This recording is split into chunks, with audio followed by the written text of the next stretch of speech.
Hey, welcome back to the Untitled SEO podcast. This is SEO Daily. Today we're going to talk about why Google is telling us to ignore 404 errors. I mean, it's a difficult subject and it worries a lot of people, but I'm going to try and explain why you probably shouldn't worry so much. First of all, thanks to Search Engine Journal, who, due to their brilliance, covered this little story that I'm now interpreting for you. So, first of all, let's look at 404 errors. How do you, as a business owner or website owner, first become aware of them?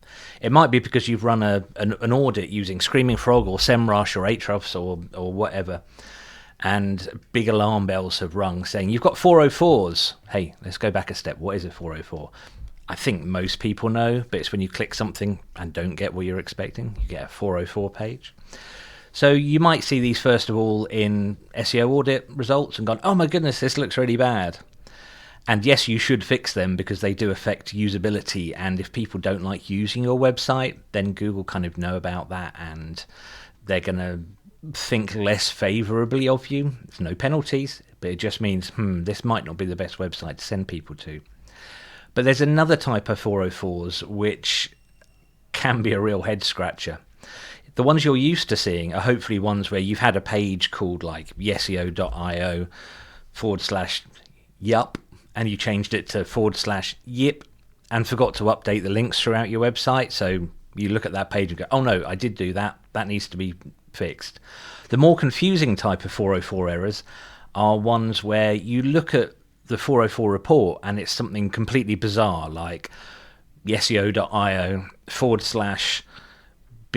bunnies admin or something, and you're thinking, well, that page never existed.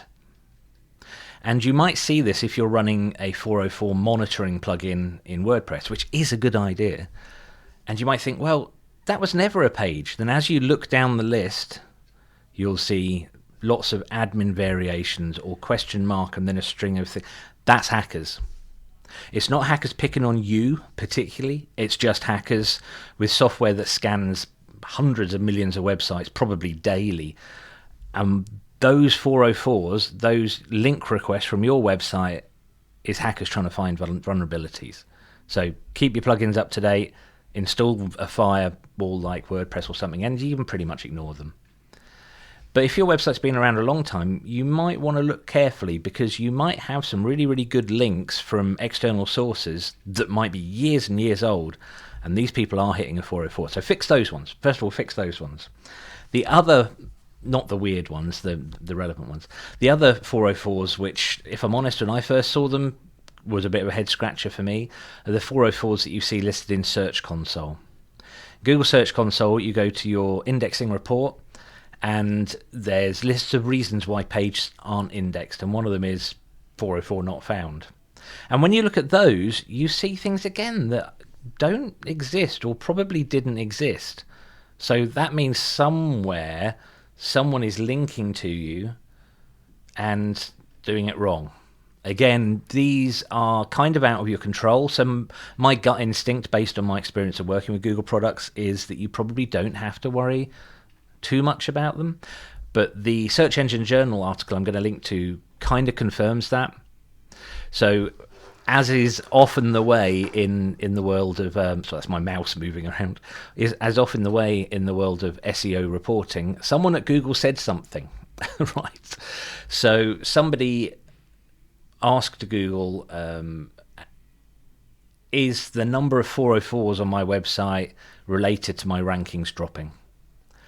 Now, if you're new to SEO, you'd really think, yeah, it's got to be. And sure, if you've got lots of them, then that will hurt in your rankings. You know, that will make an impact. But if you've not got lots of them and you're not finding them with your own software, then they could be these fake 404s we're talking about.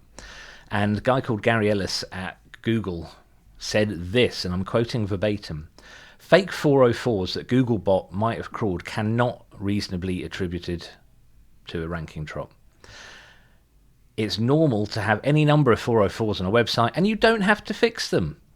So if you see in your analytics software that a large number of actual users are coming through to those 404 URLs, I would personally try and convert them somehow by, for example, showing them some relevant content instead. So all these fake ones, Google says, yeah, ignore them. We know what the web's like. We know the darkened corners of it, and we send the Googlebot off to have a rummage around there. So don't sweat it, basically.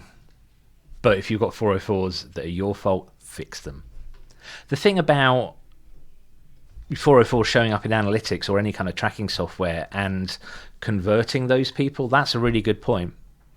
We sometimes see this where a product stops being served or stops being sold by a company and they just kill the product like that.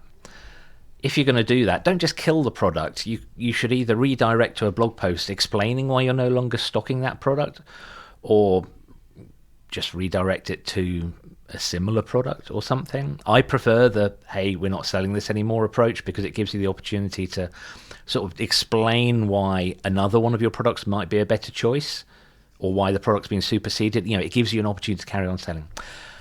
So there is today's episode. Long and the short of it, 404s, if they're fake, Google says ignore them, which makes sense, and we could have guessed, but it's just nice hearing these things from Google sometimes. So that's it. I'm recording a new way today, so if you're watching the video, please let me know if this is any different. We're kind of upgrading our abilities at the moment, but one of the problems is I can no longer see the button to stop recording. So I'm going to lean over here and go, I found it. Thanks for watching. Please subscribe, please like, and I will see you tomorrow. Just in case I didn't tell you my name's Andrew Laws. Yes, SEO.